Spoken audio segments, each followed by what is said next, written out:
ಸ್ನೇಹಿತರೆ ನಮಸ್ಕಾರ ಎಲ್ರಿಗೂ welcome back to the channel. ಇವತ್ತಿನ ಈ ಒಂದು ವಿಡಿಯೋದ ಮಾಹಿತಿ ಏನಂದರೆ, ಈ ತಿಂಗಳ ಪೆನ್ಷನ್ ಅಮೌಂಟು, ವೃದ್ಧಾಪ್ಯ ವೇತನ, ಅಂಗವಿಕಲ ವೇತನ, ವಿಧವಾ ವೇತನ, ಹಾಗೆಯೇ ಸರ್ಕಾರದಿಂದ ಕೊಡ್ತಕ್ಕಂಥ ಸಂಧ್ಯಾ ಸುರಕ್ಷಾ ಯೋಜನೆಗಳು ನಿಮ್ಮ ಖಾತೆಗೆ ಬಂದಿದ್ದಾವ ಚೆಕ್ ಮಾಡೋದು ಹೇಗೆ. ಈಗ ಆಲ್ರೆಡಿ ತುಂಬ ಜನರಿಗೆ ಕಳೆದ 3-4 ತಿಂಗಳುಗಳಿಂದ ಯಾವುದೇ ತರಹದ ಪಿಂಚಣಿ ಬರ್ತಾ ಇಲ್ಲ. ನಿಮ್ಮ ಸ್ಟೇಟಸ್ ಏನಾಗಿದೆ, ಏನಾದರೂ ಸ್ಟಾಪ್ ಆಗಿದೆ ಅಂತ ನೀವೇ ಖುದ್ದಾಗಿ ನಿಮ್ಮ ಮೊಬೈಲ್ ಫೋನಲ್ಲೂ ಕೂಡ ತಿಳ್ಕೊಬೋದು ಸ್ನೇಹಿತರೆ. ಮೊದಲಿಗೆ ನೀವು ಯಾವುದಾದ್ರು ಸರ್ಚ್ ಬಾರ್ಗೆ ಬಂದು ಅಲ್ಲಿ ನೀವು ಈ ರೀತಿ ಟೈಪ್ ಮಾಡಬೇಕು, DSSP ಪೆನ್ಷನ್ ಅಂತ ಟೈಪ್ ಮಾಡಿ. ಫಸ್ಟ್ ಆಪ್ಷನ್ನೇ ಬರುತ್ತೆ DSSP ಕರ್ನಾಟಕ gov.in ಅಂತ. ಆ ಫಸ್ಟ್ ಆಪ್ಷನ್ನ ಕ್ಲಿಕ್ ಮಾಡ್ಕೊಳ್ಳಿ. ನಂತರ ಈ ರೀತಿಯಾದಂತಹ ಇಂಟರ್ಫೇಸ್ ಓಪನ್ ಆಗ್ತದೆ. ಇಲ್ಲಿ ನೀವು ನಿಮ್ಮ ಸ್ಟೇಟಸ್ನ ಚೆಕ್ ಮಾಡಬೇಕು ಅಂದರೆ ಬೆನಿಫಿಷರಿ ID ನಂಬರ್ ಅಂತ ಇರುತ್ತೆ, ಅದು ನಿಮಗೆ ಗೊತ್ತಿರಬೇಕಾಗ್ತದೆ. ಅದು ಗೊತ್ತಿಲ್ಲ ಅಂದರೆ ಇಲ್ಲಿ ಮೋರ್ ಅಂತ ಆಪ್ಷನ್ ಇದೆ, ಅದನ್ನು ಕ್ಲಿಕ್ ಮಾಡ್ಕೊಳ್ಳಿ. ಈ ರೀತಿ ಆಪ್ಷನ್ಗಳು ತೆರ್ಕೊಳ್ಳುತ್ತೆ. ಇಲ್ಲಿ ಪ್ರದೇಶವಾರು ಪಿಂಚಣಿ ಮಾಹಿತಿ ಅಂತ ಒಂದು ಮಧ್ಯದಲ್ಲಿ ಆಪ್ಷನ್ ಇದೆ ನೋಡಿ, ಆ ಒಂದು ಆಪ್ಷನ್ನ ಕ್ಲಿಕ್ ಮಾಡ್ಕೋಬೇಕು. ನಂತರ ನಿಮಗೆ ಈ ರೀತಿ ಆಪ್ಷನ್ ಓಪನ್ ಆಗುತ್ತೆ. ಇಲ್ಲಿ ಜಿಲ್ಲೆ ಅಂತ ಇದೆ ನೋಡಿ, ಅಲ್ಲಿ ಬಂದು ಸೆಲೆಕ್ಟ್ ಅಂತ ಕ್ಲಿಕ್ ಮಾಡಿ. ನಂತರ ನಿಮ್ಮ ಜಿಲ್ಲೆ ಲಿಸ್ಟ್ ಓಪನ್ ಆಗುತ್ತೆ. ಇಲ್ಲಿ ನಿಮ್ಮ ಜಿಲ್ಲೆನ ಸೆಲೆಕ್ಟ್ ಮಾಡ್ಕೊಳ್ಳಿ. ನಂತರ ಪಕ್ಕದಲ್ಲಿ ಬಂದು ನಿಮ್ಮ ತಾಲೂಕು ಕೇಳುತ್ತೆ, ತಾಲೂಕನ್ನ ಸೆಲೆಕ್ಟ್ ಮಾಡ್ಕೊಂಡು ಅಲ್ಲಿ ನಿಮ್ಮ ತಾಲೂಕು ಯಾವುದಿದೆ ಅದನ್ನು ಆಯ್ಕೆ ಮಾಡ್ಕೊಳ್ಳಿ. ನಂತರ ಗ್ರಾಮೀಣ ಪ್ರದೇಶನ, ನಗರ ಪ್ರದೇಶನ ಅಂತ 2 ಆಪ್ಷನ್ ಬರುತ್ತೆ. ನಿಮ್ದು ಯಾವುದಿದೆ ಅದನ್ನು ಸೆಲೆಕ್ಟ್ ಮಾಡ್ಕೊಳ್ಳಿ. ತದನಂತರ ಈ ಕಡೆ ಬಂದು ನಿಮ್ಮ ಹೋಬಳಿ ಯಾವುದು ಆ ಒಂದು ಲಿಸ್ಟಿಂದ ಸೆಲೆಕ್ಟ್ ಮಾಡ್ಕೊಳ್ಳಿ. ನಂತರ ಪಕ್ಕದಲ್ಲಿ ಬಂದು ಈ ರೀತಿ ಒಂದು ಎರರ್ ಬರುತ್ತೆ, ನೀವು ಇದನ್ನೇನು ಮಾಡಬೇಡಿ, ಓಕೆ ಅಂತ ಮಾಡಿ. ತದನಂತರ ಇಲ್ಲಿ ಪಕ್ಕದಲ್ಲಿ ಬಂದು ಗ್ರಾಮ, ಆ ಲಿಸ್ಟಿಂದ ನಿಮ್ಮ ಆ ಒಂದು ಹೋಬಳಿಗೆ ಬರ್ತಕ್ಕಂಥ ಎಲ್ಲ ವಿಲೇಜ್ಗಳು ತೋರಿಸುತ್ತೆ. ನಿಮ್ಮ ವಿಲೇಜ್ ಯಾವುದು ಅದನ್ನು ಸೆಲೆಕ್ಟ್ ಮಾಡ್ಕೊಳ್ಳಿ. ನಂತರ ಕೆಳಗಡೆ ಬಂದು ಅಲ್ಲಿ ಕಾಣ್ತಾ ಇರೋ ಕ್ಯಾಪ್ಷನ್ ನಂಬರ್ ಹಾಕಿ ಸರ್ಚ್ ಅಂತ ಮಾಡಬೇಕು. ತದನಂತರ ಸ್ನೇಹಿತರೆ ಸರ್ಚ್ ಆಗುತ್ತೆ. ಸ್ಕ್ರೋಲ್ ಮಾಡಿಕೊಂಡು ನೀವು ಕೆಳಗಡೆ ಬನ್ನಿ. ಇಲ್ಲಿ ನಿಮ್ಮ ಗ್ರಾಮದಲ್ಲಿ ಇರ್ತಕ್ಕಂಥ ಒಟ್ಟು ಯಾರಿಗೆಲ್ಲ ಪೆನ್ಷನ್ ಬರ್ತಾ ಇದೆ ಅವರ ಲೀಸ್ಟ್ ಓಪನ್ ಆಗುತ್ತೆ. ಇಲ್ಲಿ ಕೆಳಗಡೆ ಬಂದು 1 2 3 4 5 ಅಂತ ಇದೆಯಲ್ಲ ನೋಡಿ, ಇದು ಆ ಪೇಜಲ್ಲಿ ಸಿಗ್ನಿಲ್ಲ ಅಂದರೆ ನೀವು ಆ ಪೇಜ್ ಅಂದರೆ ಸಪೋಸ್ 10 ಅಂತ ಇದೆ, ಅದ್ರ ಮೇಲೆ ಕ್ಲಿಕ್ ಮಾಡಿದ್ರೆ ನೆಕ್ಸ್ಟ್ ಪೇಜು 10ನೇ ಪೇಜ್ ಓಪನ್ ಆಗುತ್ತೆ. ಆ ರೀತಿ ನಿಮ್ಮ ಹೆಸರು ಸಿಗೋವರೆಗೂ ಕೂಡ ಸರ್ಚ್ ಮಾಡ್ಕೋಬಹುದು. ತದನಂತರ ಇಲ್ಲಿ ನಾನೀಗ ಸಪೋಸ್ ಒಂದು ಪೇಜ್ನ ಓಪನ್ ಮಾಡ್ಕೋತಾ ಇದ್ದೀನಿ. ಇಲ್ಲಿ ನೀವು ಬೆನಿಫಿಷರಿ ID ನಂಬರ್ ಅಂತ ಇರುತ್ತೆ, ನಿಮ್ಮ ಹೆಸರು ಪಕ್ಕದಲ್ಲೇ ಇರುತ್ತೆ. ಆ ಬೆನಿಫಿಷರಿ ID ನಂಬರ ನಿಮಗೆ ಫೈನ್ ಮಾಡ್ಕೊಂಡಿದ ನಂತರ ನಿಮ್ಮ ಸ್ಟೇಟಸ್ನ ಚೆಕ್ ಮಾಡ್ಕೊಳ್ಳೋಕ್ಕೆ ನಿಮಗೆ ಈಸಿ ಆಗುತ್ತೆ. ಸಪೋಸ್ ನಾನೀಗ ಒಬ್ಬರದು ಸಂಧ್ಯಾ ಸುರಕ್ಷಾ ಯೋಜನೆ 1200 ಈ ಒಂದು ತಿಂಗಳಲ್ಲಿ ಜಮಾ ಆಗಿದೆ ಅಂತ ಚೆಕ್ ಮಾಡಿ ತೋರಿಸ್ಕೊಡ್ತೀನಿ. ಇಲ್ಲಿ ಬಂದು ಬೆನಿಫಿಷರಿ ID ಅಂತ ಇದೆ ನೋಡಿ, ಆ ID ನಂಬರ ನಾನು ಕಾಪಿ ಮಾಡ್ಕೋತಾ ಇದ್ದೀನಿ.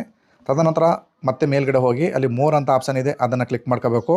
ನಂತರ ಮತ್ತೆ ಈ ರೀತಿಯಾದಂಥ ಆಪ್ಷನ್ಗಳು ತೆರ್ಕೊಳ್ಳುತ್ತೆ. ಇಲ್ಲಿ ಪಿಂಚಣಿ ಸ್ಥಿತಿ ಅಂತ ಕ್ಲಿಕ್ ಮಾಡ್ಕೊಳ್ಳಿ. ನಂತರ ನೆಕ್ಸ್ಟ್ ಪೇಜು ಈ ರೀತಿ ಓಪನ್ ಆಗುತ್ತೆ. ಅಲ್ಲಿ ಎಂಟರ್ ಯುವರ್ ಬೆನಿಫಿಷರಿ ID ಅನ್ನೋ ಕಾಲಮ್ಗೆ ನೀವು ಕಾಪಿ ಮಾಡ್ಕೊಂಡಿರ್ತಕ್ಕಂಥ ID ನಂಬರ್ನ ಹಾಕಿ, ಅಲ್ಲಿ ಕಾಣ್ತಿರೋ ಕ್ಯಾಪ್ಷನ್ ನಂಬರ್ನ ಹಾಕಿ ನೀವು ಫೆಚ್ ಮಾಡ್ತು ಅಂದರೆ ಇಲ್ಲಿ ನಿಮ್ಮ ಮತ್ತೊಂದು ಪೇಜು ಈ ರೀತಿ ಫೈಂಡ್ ಆಗುತ್ತೆ. ಇಲ್ಲಿ ಎಲ್ಲ ನಿಮ್ಮ ಡೀಟೇಲ್ಸು ಸಿಗುತ್ತೆ. ಸಂಧ್ಯಾ ಸುರಕ್ಷಾ ಯೋಜನೆ ಯಾವಾಗಿಂದ ರನ್ನಿಂಗ್ ಆಗಿದೆ, ಎಷ್ಟು ಅಮೌಂಟ್ ಬರುತ್ತೆ ಅಂತ ತೋರಿಸ್ತಾ ಇರುತ್ತೆ. ನೀವು ಕೆಳಗಡೆ ಬಂದು ಕ್ಲಿಕ್ ಟು ಲೇಟೆಸ್ಟ್ ಪೇಮೆಂಟ್ ಅಂತ ಆಪ್ಷನ್ನ ಕ್ಲಿಕ್ ಮಾಡಿಕೊಂಡ್ರೆ ನಿಮಗೆ ಈ ರೀತಿ ನೆಕ್ಸ್ಟು ಮತ್ತೊಂದು ಪೇಜು ಓಪನ್ ಆಗ್ತದೆ. ಈ ಒಂದು ಲೀಸ್ಟಲ್ಲೇ ಕೂಡ ನಿಮ್ಮ ಪಾಸ್ಬುಕ್ ಅಂತಲೇ ಹೇಳ್ಬೋದು. ನಿಮಗೆ ಪ್ರತಿ ತಿಂಗಳು ಬಂದಿರತಕ್ಕಂಥ ಈ ಒಂದು pension amount details UTR number ಸಮೇತವಾಗಿ ತೋರಿಸುತ್ತೆ. ಇಲ್ಲಿ ನೀವು ಮೇಲ್ಗಡೆ ಗಮನಿಸ್ಬೋದು, ಮೇಲ್ಗಡೆ ಇರ್ತಕ್ಕಂಥ ಆ 4 ತಿಂಗಳ ಪೆನ್ಷನ್ ಅಮೌಂಟ್ ಜಾಗದಲ್ಲಿ ಯಾವುದೇ ತರಹದ UTR ನಂಬರು ಸಕ್ಸಸ್ ಅಂತ ಯಾವುದೇ ತರಹದ ಮೆನ್ಷನ್ ಆಗಿಲ್ಲ. ಆದರೆ ಈ ಒಂದು ಪರ್ಟಿಕ್ಯುಲರ್ ಪೆನ್ಷನ್ದಾರನಿಗೆ ಎಲ್ಲ ತಿಂಗಳ ಪೆನ್ಷನ್ ಅಮೌಂಟ್ ಬಂದಿದೆ, ಇಲ್ಲಿ ನೋಡ್ಬೋದು. ಈಗ ಪ್ರಸ್ತುತ 7ನೇ ತಿಂಗಳ ಅಮೌಂಟು ಈ 15ನೇ ತಾರೀಕು ಅಂದರೆ ನಿನ್ನೆ ಕೂಡ ಜಮಾವಣೆ ಆಗಿದೆ. ತುಂಬ ಜನರು ಡೌಟ್ ಪಡ್ತಿರೋ, ಅದಕ್ಕೋಸ್ಕರ ನಾನು ಸ್ಕ್ರೀನ್ ಶಾಟೇ ಹಾಕ್ತಾ ಇದ್ದೀನಿ. ಅಲ್ಲಿ ಕಳೆದ ಆಚೆ ತಿಂಗಳು ಕೂಡ 6ನೇ ತಿಂಗಳಲ್ಲೂ ಕೂಡ ಬಂದಿದೆ. 10ನೇ ತಾರೀಕು 20ನೇ ತಾರೀಕಲ್ಲಿ ಕಂಟಿನ್ಯೂಸ್ ಆಗಿ 6ನೇ ತಾರೀಕಲ್ಲೂ ಕೂಡ ಅಮೌಂಟ್ ಹಾಕಿದ್ದಾರೆ. ಈ ರೀತಿ ಚೆಕ್ ಮಾಡ್ಕೋಬೋದು. ತುಂಬ ಜನರಿಗೆ ಯಾವುದೇ ಥರದ ಮೆಸೇಜ್ ಬಂದಿರಲ್ಲ, ಅಕೌಂಟಲ್ಲಿ ಚೆಕ್ ಮಾಡಿಸೋರು ಕೂಡ ಅವ್ರಿಗೆ ಹಣನೂ ಕೂಡ ಇರಲ್ಲ. ಅಂಥವ್ರು ಯಾವ ರೀತಿ ಚೆಕ್ ಮಾಡಬೇಕು ಅಂತ ತಿಳಿಸ್ಕೊಡ್ತೀನಿ. ಮತ್ತೆ ಇಲ್ಲಿ ನೀವು ಮೋರ್ ಆಪ್ಷನ್ಗೆ ಹೋಗಿ ಪ್ರದೇಶವಾರು ಪಿಂಚಣಿ ಮಾಹಿತಿ ಅನ್ನೋ ಆಪ್ಷನ್ನ ಕ್ಲಿಕ್ ಮಾಡಿಕೊಂಡು ನಂತರ ನಿಮ್ಮ ಜಿಲ್ಲೆ, ನಿಮ್ಮ ತಾಲೂಕು, ನಿಮ್ಮ ಗ್ರಾಮೀಣ ಪ್ರದೇಶ, ನಗರ ಪ್ರದೇಶ ಸೆಲೆಕ್ಟ್ ಮಾಡಿಕೊಂಡು, ಹಾಗೆ ನಿಮ್ಮ ಹೋಬಳಿ ಸೆಲೆಕ್ಟ್ ಮಾಡಿಕೊಂಡು, ತದನಂತರ ನಿಮ್ಮ ಗ್ರಾಮ ಸೆಲೆಕ್ಟ್ ಮಾಡಿಕೊಂಡು ಸೇಮ್ ಆ್ಯಸ್ ಇಟ್ ಈಸ್ ಮೊದಲು ಮಾಡೋರಲ್ಲ ಅದೇ ರೀತಿ ಕೆಳಗಡೆ ಬಂದು ಕಾಣ್ತಿರೋ ಕ್ಯಾಪ್ಷನ್ನ ಹಾಕಿ ನೀವು ಇಲ್ಲಿ ಸರ್ಚ್ ಅಂತ ಮಾಡಿದ್ರೆ ನೆಕ್ಸ್ಟ್ ಪೇಜಲ್ಲಿ ನಾನು ಮೊದಲೇ ತೋರಿಸ್ನಲ್ಲ ಆ ರೀತಿ ನಿಮ್ಮ ಬೆನಿಫಿಷರಿ ID ನಂಬರು ನಿಮ್ಮ ಹೆಸರನ್ನ ಮುಂದ್ಗಡೆ ಫಸ್ಟ್ ಬಾಕ್ಸ್ ಎಲ್ಲ ಇರುತ್ತೆ, ಅದನ್ನು ಕಾಪಿ ಮಾಡ್ಕೊಳ್ಳಿ. ಸಪೋಸ್ ನನಗೆ ಈ ಒಬ್ಬ ಪಿಂಚಣಿದಾರನಿಗೆ ಯಾವುದೇ ಕಂತುಗಳ ಹಣ ಬಂದಿಲ್ಲ, ಹಾಗೆಯೇ ಯಾವುದೇ ಮೆಸೇಜ್ ಕೂಡ ಬಂದಿಲ್ಲ, ಅಕೌಂಟ್ ಚೆಕ್ ಮಾಡಿಸಿದ್ರು ಕೂಡ ಅಕೌಂಟಲ್ಲಿ ಯಾವುದೇ ತರಹದ ದುಡ್ಡು ಇಲ್ಲ, ಅಂಥವರು ಯಾವ ರೀತಿ ತೋರಿಸುತ್ತೆ ಸ್ಟೇಟಸ್ಸು.